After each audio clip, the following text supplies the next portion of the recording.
Hi everyone, my name is Khushboo Kumari और ये मेरे लाइफ का फर्स्ट यूट्यूब वीडियो है जो कि मैं यूट्यूब पर अपलोड करने वाली हूँ। So I wish you all will support me and watch this video till the end. तो इस वीडियो में मैं क्लास 10th की first chapter chemical reaction and equation को एक्सप्लेन करने वाली हूँ। Okay, so let start. Consider the following situations of daily life and think what happened when. यहाँ पर कुछ डेली लाइफ एग्जाम्पल्स लिया गया है जिससे कि हम केमिकल रिएक्शंस को ईजिली समझ सके, उसे विजुअलाइज कर सके। पहला एग्जाम्पल है milk is left at room temperature during the summer. पहला एग्जाम्पल ये है कि हमने ये अपने डेली लाइफ में ये नोटिस किया है, स्पेशली समर के सीज़न में, कि मिल्क को हम किसी हॉट इन्वायरमेंट में रखते हैं बिना किसी फ्रीज के। कुछ देर तक छोड़ देने पर मिल्क ख़राब हो जाता है, उसका टेस्ट चेंज हो जाता है। मिल्क फिर मिल्क नहीं रहता, वो दही में कन्वर्ट हो जाता है या उसका पनीर भी बना दिया जाता है। तो कहने का मतलब ये कि इस प्रोसेस में जब मिल्क हॉट इन्वायरमेंट के कांटेक्ट में आता है तो कुछ केमिकल रिएक्शंस हुआ होगा जिससे कि मिल्क दही में कन्वर्ट हो गया, मिल्क ख़राब हो गया, उसका टेस्ट खट्टा आने लगा। सेकेंड एग्जाम्पल है an iron tawa pan nail is left expose to humid atmosphere. Second example भी बिल्कुल उसी तरीके से है कि आयरन यानी लोहे की बनी हुई कोई भी चीज़ होती है जैसे कांटी, तवा, पेन, अगर नमी या पानी वाले एरिया पर रखा जाए तो वो जंग लग जाती है, रस्टिंग हो जाती है। तो इसका मतलब ये है कि आयरन का एटमोस्फेयर, ह्यूमिड एटमोस्फेयर के कांटेक्ट में आने से कुछ केमिकल रिएक्शंस हुआ होगा जिससे कि आयरन की प्रॉपर्टी चेंज हो गई, वो रस्ट हो गया। अब ग्रेप्स गेट फर्मेंट। फर्मेंटेशंस एक प्रोसेस है जहाँ पर हम ग्रेप्स को फर्मेंट करके उसका अल्कोहल बना दिया जाता है। उस प्रोसेस को हम फर्मेंटेशन प्रोसेस कहते हैं। तो यहाँ पर भी ग्रेप्स का कुछ केमिकल रिएक्शन हुआ होगा जिससे कि वो अल्कोहल में कन्वर्ट हो गया। नेक्स्ट एग्जाम्पल है फूड इज कुक्ड। जब हम खाना पका रहे होते हैं तो खाने की प्रॉपर्टी चेंज हो जाती है, उसका टेस्ट चेंज हो जाता है। तो ये भी एक केमिकल रिएक्शंस होता है। Food get digest in our body. हमारे बॉडी में फूड डाइजेशन हो रहा होता है तो food small and simple molecule में ब्रेक डाउन होता है डाइजेशन के टाइम पे, ताकि बॉडी फूड को ऑब्जर्व कर सके, और ये भी एक केमिकल रिएक्शंस है। We respire. रिस्पायरेशन एक प्रोसेस है जहाँ पर हम जो फूड खाते हैं उस फूड से हमें एनर्जी मिलती है। रिस्पायरेशंस का मतलब है it is a process by which our body release energy from the food. कहने का मतलब ये कि हमारे बॉडी में ऑक्सीजन के साथ मिलकर हम जो फूड खाते हैं उससे हमें एनर्जी प्रोवाइड मिलती है। फॉर एग्जांपल, जैसे कि हमने दूध पिया, तो जैसे ही हमने दूध पिया तो हमारे शरीर में अगर कैल्शियम की कमी हो रही होगी तो वो इम्प्रूव हो जाएगी। तो हम जो चीज़ खाते हैं वो ऑक्सीजन के कांटेक्ट में आके हमें एनर्जी प्रोवाइड करता है। इस प्रोसेस को हम रिस्पायरेशन प्रोसेस कहते हैं। In all the above situations the nature and the identity of the initial substance have somewhat change. तो ऊपर दिए गए जितने भी एग्जाम्पल्स हैं, इन सारे एग्जाम्पल्स में क्या हुआ, केमिकल रिएक्शंस हुआ, और इस केमिकल रिएक्शन में जो पहले की सब्सटेंसेस थी उसकी नेचर चेंज हो गई, उसकी आइडेंटिटी चेंज हो गई।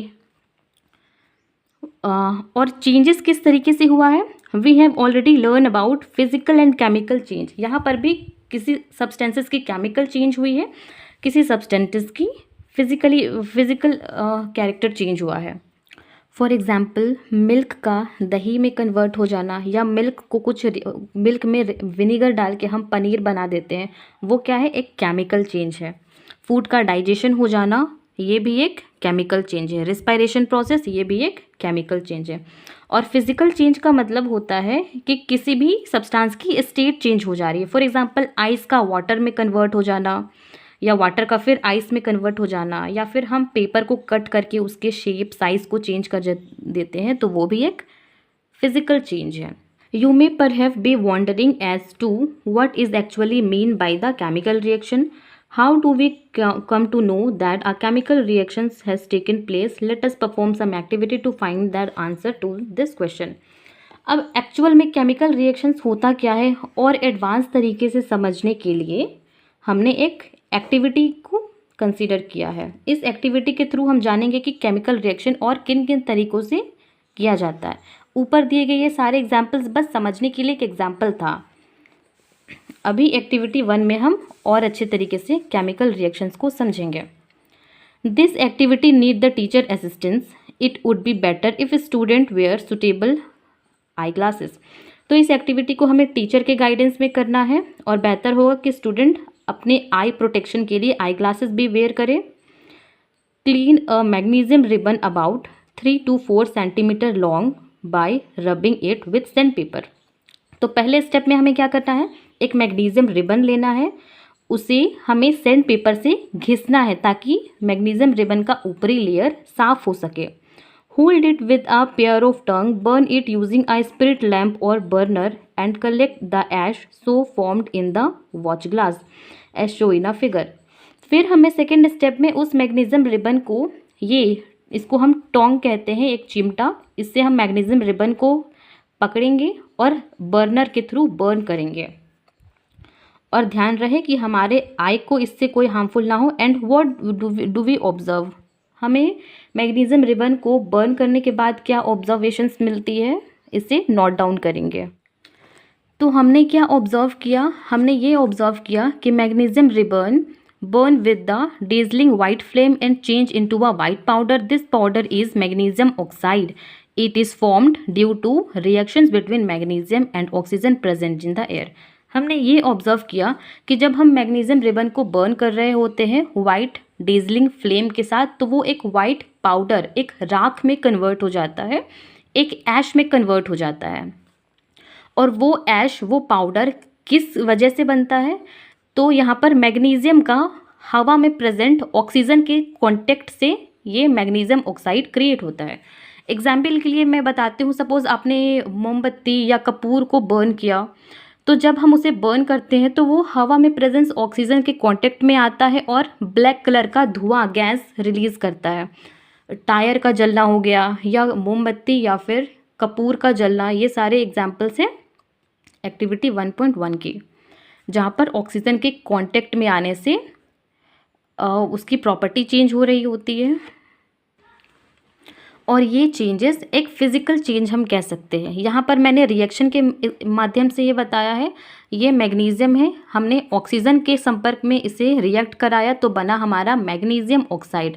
ये फिजिकल चेंज क्यों है, क्योंकि हमने मैग्नीशियम और ऑक्सीजन के कांटेक्ट में जब रिएक्शन कराया तो इसकी स्टेट चेंज हो गई, वो एक राख बन चुका है, मैग्नीशियम ऑक्साइड बन चुका है। तो अब हम एक्टिविटी 1.2 एंड 1.3 को समझेंगे और देखेंगे कि केमिकल रिएक्शन होने पर कौन कौन सी चेंजेस देखने को मिलती है। Take a lead nitrate solutions in the test tube, add potassium iodate solutions to this, what do you observe. पहले स्टेप्स में हमें क्या करना है, लीड नाइट्रेट सॉल्यूशंस को लेना है, देन उसमें हमें पोटाशियम आयोडेट सॉल्यूशंस को ऐड करना है। फिर ये करने से हमें क्या ऑब्जर्वेशंस मिलती है। तो हमने ये ऑब्ज़र्व किया कि जब हम लीड नाइट्रेट जो कि एक सॉल्यूशन फॉर्म में है, पोटाशियम आयोडेट सॉल्यूशन जो कि एक सॉल्यूशन फॉर्म में है, इन दोनों को हमने आपस में मिक्स कराया तो एक प्रेसिपिटेट फॉर्म्स में हमें बनता हुआ नज़र आया, जिसे हम लीड आयोडेट कहते हैं। तो इसमें ऑब्ज़र्व करने वाली बात यह है कि हमने इन दोनों को सॉल्यूशंस फॉर्म में लिया, लेकिन जो आउटपुट मिल रहा है रिएक्शंस के बाद जो रिजल्ट मिल रहा है वो प्रेसिपिटेट फॉर्म में है। सपोज मिल्क जो कि एक लिक्विड है, लेमन जूस जो कि एक लिक्विड है, हमने इन दोनों को आपस में रिएक्शन कराया तो हमें आउटपुट क्या मिला, दही, जो कि एक प्रेसिपिटेट फॉर्म में है, यानी कि सॉलिड फॉर्म में है।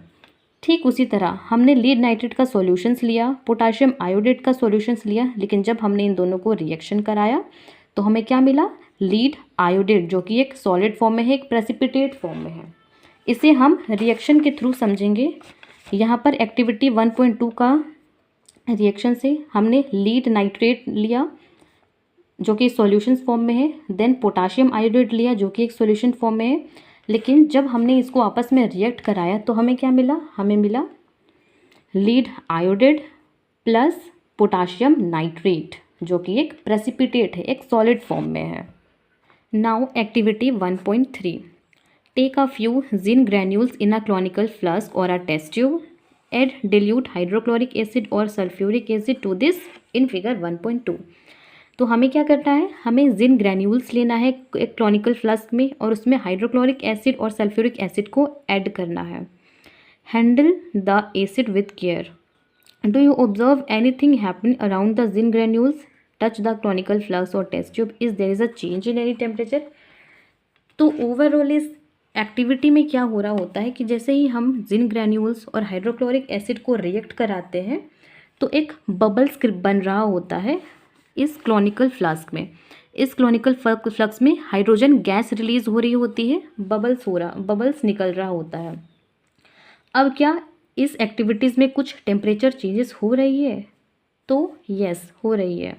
जब हम इस फ्लास्क को टच करके देखेंगे तो ये फ्लास्क हमें गर्म फील हो रहा होता है। मतलब कि जब हमने जिन ग्रैन्यूल्स को हाइड्रोक्लोरिक एसिड के साथ रिएक्ट कराया तो हमें क्या मिल रहा है आउटपुट में? हाइड्रोजन गैस मिल रहा है क्योंकि बबल्स क्रिएट हो रही है, एंड साथ ही साथ हीट रिलीज हो रहा है क्योंकि हम इस कंटेनर इस फ्लास्क को टच करेंगे फील तो इसमें हॉट फील होगा, यानी कि हीट रिलीज हो रही होती है। फॉर एग्ज़ाम्पल सपोज़ हम गर्मी के सीज़न में चाय पी रहे होते हैं या गर्म खाना खा रहे होते तो हमारे शरीर में भी हीट रिलीज़ हो रहा होता है, हमें भी गर्मी फील हो रहा होता है। तो उसी तरह इस एक्टिविटीज़ में हीट रिलीज़ हो रही होती है। तो इस एक्टिविटी को इक्वेशंस के माध्यम से बताना चाहूँगी। देखिए यहाँ पर एक्टिविटी 1.3 में हमने क्या लिया था? जिन ग्रैन्यूल्स लिया था, देन सल्फ्यूरिक एसिड लिया था। फिर हमें आउटपुट में क्या मिला? हमें आउटपुट में मिला ZnSO4 plus hydrogen gas plus heat भी रिलीज हुई है।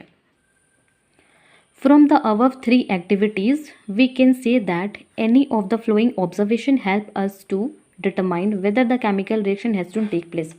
तो अभी हमने जितनी भी एक्टिविटीज़ पढ़ी, एक्टिविटीज़ 1.1, 2, 3, इन सारे एक्टिविटीज़ को पढ़ के हमें क्या समझ में आया कि केमिकल रिएक्शन किस तरीके से होता है और किस किस तरीके की चेंजेस होती है।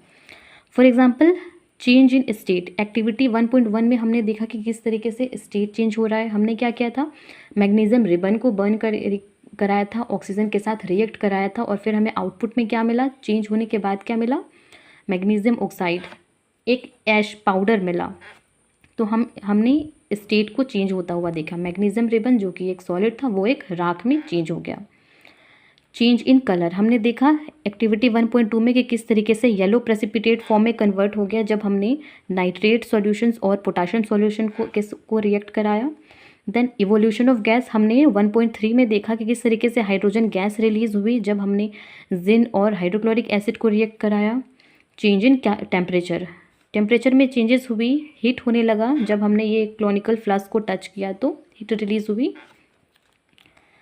As we observe the change around us, we can see that there is a large variety of chemical reactions take place around us.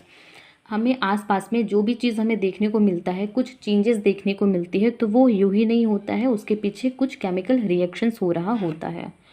जैसे हमने नोटिस किया है कभी कभी बादल साफ रहता है, कभी कभी बादल गरजने लगती है, तो ये सब यूँ ही नहीं होता, कुछ केमिकल रिएक्शंस हो रहा होता है। We will study about the various type of chemical reactions and their symbolic representation in this chapter. अब इस चैप्टर में हम आगे और भी different varieties of chemical reactions पढ़ेंगे, उनके symbolic representation के बारे में जानेंगे। अब हम पढ़ेंगे chemical equations क्या होता है। Activity 1.1 can be described as when a magnesium ribbon is burned in oxygen, it get converted into magnesium oxide. This descriptions of the chemical reaction in a sentence form is quite long. It can be written in the short form. The simplest way to do this is to write it in the form of word equation. The word equations for the above reactions would be written as this.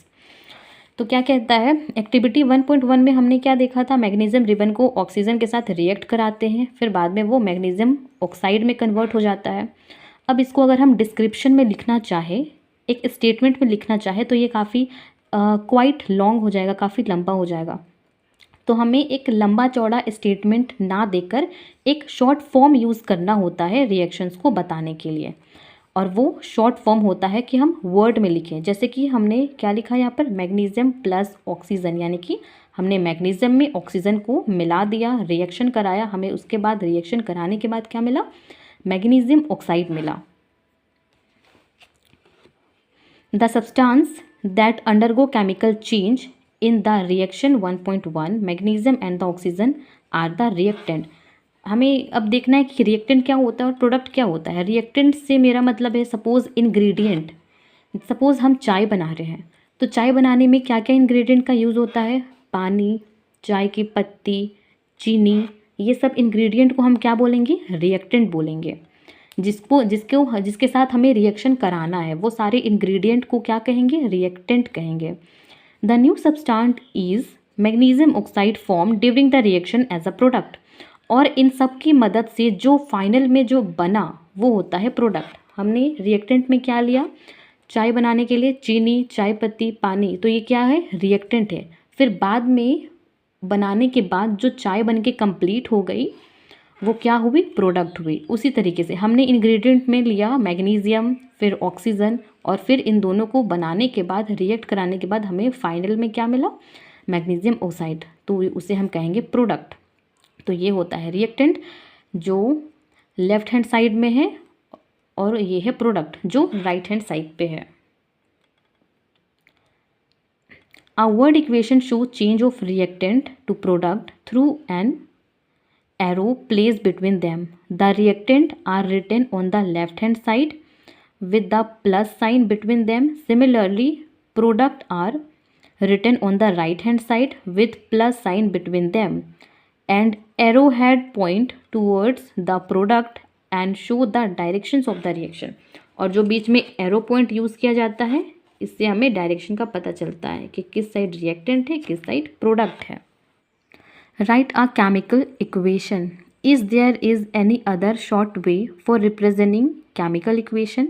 Chemical equation can be made more concise and useful if we use chemical formula instead of the word. तो क्या कोई और तरीका है जिससे कि हम अपने केमिकल इक्वेशन को और शॉर्ट बना सके? हमने पहले देखा कि शॉर्ट के नाम पर हमने वर्ड लिख दिया, मैग्नीशियम, ऑक्सीजन, मैग्नीशियम ऑक्साइड, पूरे वर्डिंग में लिख दिया। तो क्या कोई और तरीका है जिससे कि हम वर्ड को भी छोटा बना दें? अ chemical equation represent a chemical reactions. If we recall formulae of magnesium, oxygen and magnesium oxide, the above word equation can be written as. अगर हमें फॉर्मूला याद हो तो हम उस वर्ड को वर्ड में ना लिख के उसके फॉर्मूले में लिख सकते हैं। जैसे कि मैग्नीशियम को हमने फॉर्मूले में Mg लिखा, ऑक्सीजन को O लिख दिया, देन मैग्नीशियम ऑक्साइड बन गया MgO। अब कोई मुझे ये बताओ कि यहाँ पर जो रिएक्शन बना है क्या वो बैलेंस्ड है, क्या वो सही रिएक्शन बना हुआ है? Count and compare the number of atom of each element on the left hand side and right hand side of the arrow. हमें ये केमिकल इक्वेशन सही है या नहीं है ये जानने के लिए हमें एटम को काउंट करना पड़ता है। जैसे यहाँ पर मैग्नीशियम एक एटम है, मैग्नीशियम एक एलिमेंट है, तो इसमें कितने एटम से, एक ही एटम से जो कि लेफ्ट हैंड साइड पे, तो क्या राइट हैंड साइड पे भी सेम होना चाहिए, वन ही एटम होने चाहिए। तो यहाँ पर मैग्नीशियम वन ही है, तो ये मैग्नीशियम बैलेंस हो गया। बट देखिए क्या ऑक्सीजन बैलेंस है? यहाँ पर ऑक्सीजन का 2 एटम लिया गया है, O2 लिया गया है, बट आफ्टर रिएक्शन हमारे पास सिर्फ एक ही O है। रिएक्शन से पहले हमारे पास ऑक्सीजन के 2 एटम से, बट आफ्टर रिएक्शन एक ही एटम है, तो यहाँ पर एटम इम्बैलेंस्ड हो जा रहा है। तो हम ये कह सकते हैं कि ये जो रिएक्शंस है वो अनबैलेंस्ड केमिकल रिएक्शंस है, बैलेंस्ड नहीं है। Is the number of atom of each element is same on both side. तो क्या ये इक्वेशंस में एटम बोथ साइड सेम है? If yes then the equation is balanced, if not then the equation is unbalanced because the mass is not the same on the both side of the equation. अगर same atom नहीं है दोनों side तो मतलब ये unbalanced chemical equation है, जिसे हम स्केलेटल केमिकल इक्वेशन भी कहते हैं। तो ये जो 1.2 में रिएक्शन दिया गया है वो क्या है, एक स्केलेटल केमिकल इक्वेशंस है of the burning magnesium air का, यानी कि अनबैलेंस्ड, गलत केमिकल इक्वेशंस किया गया है। तो अब हम सीखेंगे कि केमिकल इक्वेशन को बैलेंस किस तरीके से करते हैं। Recall the law of conservation of mass that you studied in class 9. Mass can neither been created nor been destroyed in the chemical reaction. तो हमने 9th क्लास में कंजर्वेशन ऑफ मास के बारे में पढ़ा था। तो मास के neither been created nor been destroyed, mass ना ही दोबारा क्रिएट हो सकता है, ना ही डिस्ट्रॉयड होता है। That is the total mass of the element present in the product of the chemical reactions has to be equal to the total mass of the element present in the reactant. कहने का मतलब ये कि after reaction जितने element है, जितने atoms है, before reactions भी उतने ही एटम्स होने चाहिए। अगर बिफोर रिएक्शन ऑक्सीजन का 2 एटम था तो आफ्टर रिएक्शन भी ऑक्सीजन के 2 एटम्स होने चाहिए। कम या ज़्यादा हुआ तो वो एस्केलेटल केमिकल इक्वेशन बन जाता है, अनबैलेंस्ड केमिकल इक्वेशंस बन जाता है। Hence we need to balance the skeletal chemical equation. Is the chemical equations of 1.2 balance? अभी जो हमने chemical equations पढ़ा यहाँ पे, क्या वो बैलेंस था? तो नहीं था, क्योंकि बिफोर रिएक्शन ऑक्सीजन का 2 एटम था, but after the reaction oxygen का सिर्फ एक ही एटम है, तो ये अनबैलेंस नहीं है। अब हम इसे बैलेंस करना सीखेंगे। तो एक्टिविटी 1.3 जो हमने पहले पढ़ा, जिन और सल्फ्यूरिक एसिड को रिएक्टेंट कराने पर जो हाइड्रोजन गैस रिलीज हुआ, हीट रिलीज हुआ, उसको वर्ड में इस तरीके से लिखा गया है, एंड इस वर्ड को केमिकल इक्वेशन में इस तरीके से लिखा गया है, zinc plus sulphuric acid, after reaction क्या बना, zinc sulphate plus hydrogen gas. Let us examine the number of atom of different element on both side. अब ये जो रिएक्शन दिया गया है, इस रिएक्शन के हेल्प से हम केमिकल इक्वेशन को बैलेंस करना सीखेंगे। देखिए, बिफोर रिएक्शन ये है रिएक्टेंट, रिएक्टेंट का डेटा है ये, यानी कि इस साइड का डेटा है, और ये प्रोडक्ट का डेटा है जो कि इस साइड का डेटा है। Zn, जिन में बिफोर रिएक्शन यानी रिएक्टेंट में कितना एटम है, सिर्फ 1 एटम है। देखिए, जिन में सिर्फ 1 एटम है, बट आफ्टर रिएक्शन कितना एटम है, आफ्टर रिएक्शन भी 1 एटम है, मतलब कि Zn बैलेंस है। यहाँ पर जिन बैलेंस है, before and after atom same है। अब हाइड्रोजन देखना है। देखिए, यहाँ पर 2 हाइड्रोजन का एटम है, 2 हाइड्रोजन का एटम है, बट आफ्टर द रिएक्शन कितना हाइड्रोजन है, यहाँ पे भी 2 हाइड्रोजन का एटम है। रिएक्टेंट में भी 2 हाइड्रोजन है, प्रोडक्ट में भी 2 हाइड्रोजन है, तो मतलब यहाँ पर हाइड्रोजन भी बैलेंस्ड है। अब S और O4, यहाँ पर सल्फेट का एटम 1 है, आफ्टर रिएक्शन 1 है, तो S भी बैलेंस है हमारा, और O ऑक्सीजन 4 एटम है, आफ्टर रिएक्शन 4 एटम है। देखिए, यहाँ पे भी 4 एटम, यहाँ पे भी 4 एटम, तो यहाँ पर ऑक्सीजन भी बैलेंस है। तो यहाँ पर जितने भी हमने एलिमेंट देखा, Zn, हाइड्रोजन, ऑक्सीजन, सल्फेट, ये सारे चीज़ों का atom before reaction and after reaction यानी रिएक्टेंट में भी और प्रोडक्ट में भी सेम है। तो हम क्या कह सकते हैं, क्या कि ये बैलेंस केमिकल इक्वेशन है। As the number of atom of each element is the same on the both side of the arrow, 1.3 is balanced chemical equation। तो हम ये कह सकते हैं कि ये perfect balanced chemical equation है। Now let us try to balance the following chemical equation। अब हमें इसको बैलेंस करना है। ये एस्केलेटल केमिकल इक्वेशन यानी कि गलत है, हमें अब इसको बारी बारी से सॉल्व करना है। देखिए, यहाँ पर रिएक्टेंट में Fe आयरन 1 एटम है आयरन का, बट आफ्टर द रिएक्शन यहाँ Fe में 3 है, यानी कि 3 एटम है। तो बिफोर रिएक्शन Fe की 1 एटम है, एंड आफ्टर रिएक्शन Fe जो कि आयरन है उसका 3 एटम है, तो ये अनबैलेंस्ड है। अब हमें इसे बैलेंस्ड करना है। तो प्रीवियस पेज में जो केमिकल इक्वेशन दिया गया है, हमें स्टेप बाय स्टेप उस केमिकल इक्वेशन को सॉल्व करना है, उसे करेक्ट बनाना है। Step 1, to balance the chemical equation, first draw a box around each formula. Do not change anything inside the box while balancing the equation। हमें कुछ नहीं करना, बस हर एक एलिमेंट में बॉक्स बना देना है, जैसे कि यहाँ पर बॉक्स बना दिया गया है। Step 2, list the number of atom of different element present in the unbalanced equation। अब ये जो अनबैलेंस्ड इक्वेशन है, इसका हर एक एटम को हमें एक बॉक्स में डेटा के जैसे लिख देना है। जैसे ये आयरन एलिमेंट है Fe आयरन का फॉर्मूला होता है। तो Fe रिएक्टेंट में सिर्फ 1 एटम है, बट प्रोडक्ट में 3 एटम्स है। देखिए, रिएक्टेंट में Fe सिर्फ 1 एटम है, बट आफ्टर रिएक्शन Fe के 3 एटम है। Fe से मेरा मतलब है आयरन। हाइड्रोजन के 2 एटम है बिफोर रिएक्शन, और यहाँ पे भी 2 रिएक्शन है आफ्टर रिएक्शन, तो ये तो बैलेंस है। ऑक्सीजन देखते हैं, ऑक्सीजन सिंगल एटम है बिफोर रिएक्शन, और आफ्टर रिएक्शन में 4 ऑक्सीजन है, तो ये भी अनबैलेंस है। Step 3, if it is often convenient to start balancing with the compound that contain the maximum number of atom, it may be reactant or the product. If that compound select the element which has the maximum number of atom, using this criteria we select Fe3O4 and the element oxygen in it.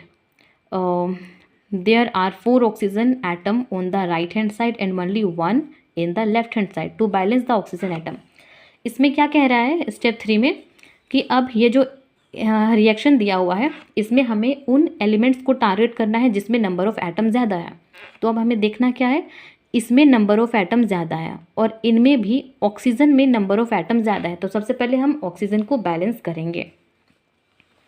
तो यहाँ पर oxygen को balance करने के लिए क्या बताया गया है, पहले में ऑक्सीजन के 4 एटम थे रिएक्टेंट में, नो रिएक्टेंट में सिर्फ एक ही एटम थे ऑक्सीजन के, बट प्रोडक्ट में 4 एटम हो जा रहे हैं। तो हम किस तरीके से बैलेंस करेंगे, to equalise the number of atom it must be remember that we cannot alter the formulae of the compound or element involved in the reaction.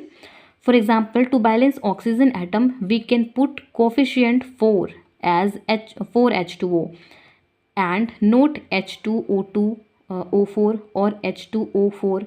Now the partly balanced equations become this. तो हमें oxygen को balance करने के लिए हमें उसके आगे में कोफिशिएंट कर देना है। जैसे यहाँ पर हमने एक लिख के समझाई हूँ बैलेंस ऑक्सीजन को किस तरीके से बैलेंस करना है। तो पहले में ऑक्सीजन यहाँ पर सिर्फ एक ही एटम था ऑक्सीजन का और यहाँ पर 4 एटम था ऑक्सीजन का। बैलेंस करने के लिए हमें कोफिशिएंट ऐड करना है, कोफिशिएंट 4 ऐड करना है। हम राइट में, लेफ़्ट में या ऊपर नीचे नंबरिंग नहीं कर सकते हैं, कोई चेंजेस नहीं कर सकते। हम बस एलिमेंट के फ्रंट साइड में कोफिशिएंट को लिख सकते हैं। जैसे यहाँ पर देखिए हमें ऑक्सीजन में 4 एटम डालना था, क्योंकि यहाँ पर 4 एटम है तो यहाँ पे भी 4 एटम डालना होगा तभी तो बैलेंस होगा ऑक्सीजन। तो हमने H2O के जगह पे 4 डाल दिया है, 4 कोफिशिएंट डाल दिया। हम ऐसा भी कर सकते थे बट ऐसा नहीं करना है, हमें ऊपर नीचे लाइट लेफ्ट में नहीं लिखना है, हमें सिर्फ फ्रंट साइड में कोफिशिएंट में 4 लिखना है। तो 4 जब हमने यहाँ लिखा तो 4 × 1 oxygen is equal to 4 oxygen और यहाँ पे भी 4 ऑक्सीजन। तो 4 ऑक्सीजन बैलेंस हो गया ऑक्सीजन हमारा। अब इसके बाद नेक्स्ट स्टेप में बोला गया था हाइड्रोजन को बैलेंस करना है। ठीक है, देखिए यहाँ पर हाइड्रोजन 2 है और यहाँ पर हाइड्रोजन 2 है, सॉरी यहाँ पर अब हाइड्रोजन हमारा 8 हो गया है। हाइड्रोजन पहले से 2 था और हमने 4 कोफिशिएंट ऐड कर दिया तो 4 × 2 इज इक्वल टू 8 हो गया है। 4 × 2 इज इक्वल टू 8 हाइड्रोजन हो गया है और आफ्टर रिएक्शन हाइड्रोजन हमारा 2 है। तो अब हमें हाइड्रोजन को भी बैलेंस करना है। तो हमने किस तरीके से बैलेंस किया है,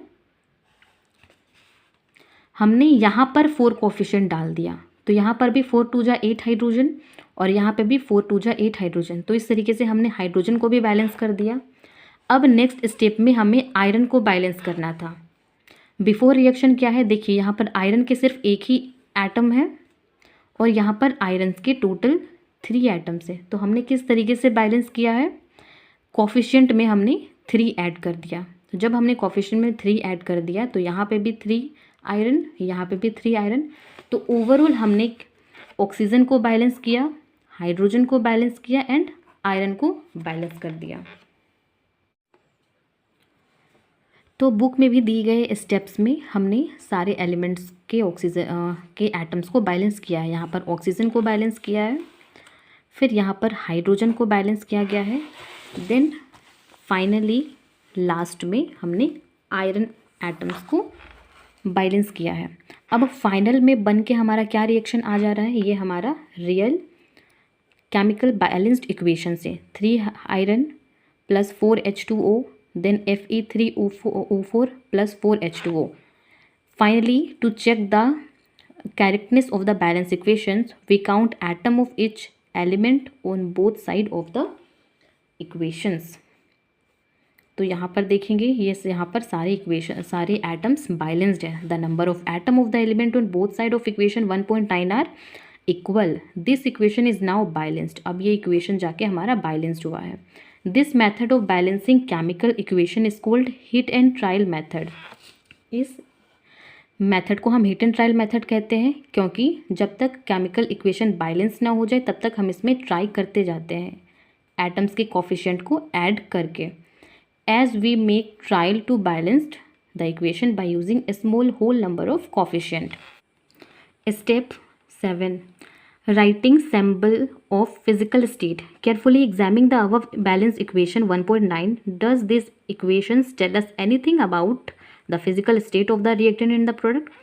तो ऊपर जो हमने 1.9 में जो केमिकल इक्वेशन किया, तो क्या इस इक्वेशन में कहीं पे भी इन सारे एलिमेंट्स के फिजिकल स्टेट्स के बारे में पता चल रहा है क्या? तो आंसर है नहीं। No information has been given in this equations about their physical state. कोई भी फिजिकल स्टेट की इन्फॉर्मेशन नहीं है उस इक्वेशन में। To make the chemical equation more informative, the physical state of the reactant and the product are mentioned along with the chemical formulae. तो हमें इस इक्वेशन को और इन्फॉर्मेटिव बनाने के लिए हमें ये जानना होगा कि ये किस स्टेट में है। स्टेट से मेरा मतलब है सॉलिड है, लिक्विड है, गैस है, एक्यूवस है, क्या है। यहाँ पर Fe हमें कैसे पता चलेगा Fe जो कि आयरन है वो सॉलिड है या लिक्विड है या गैस है। हमें कैसे पता चलेगा कि ये H2O जो वाटर है वो सॉलिड, लिक्विड, गैस क्या है, क्योंकि यहाँ पर स्टेट्स के बारे में कोई इन्फॉर्मेशंस नहीं है। The gas, liquid, aqueous and the solid state of the reactant and product are represented by the notation। हमें नोटेशन के थ्रू एक फिजिकल इन्फॉर्मेशंस बतानी है। जैसे G का मतलब होता है gas, L is a liquid, EQ is a aqueous and S is a solid. The word aqueous is written if the reactant और product is present as a solution of water.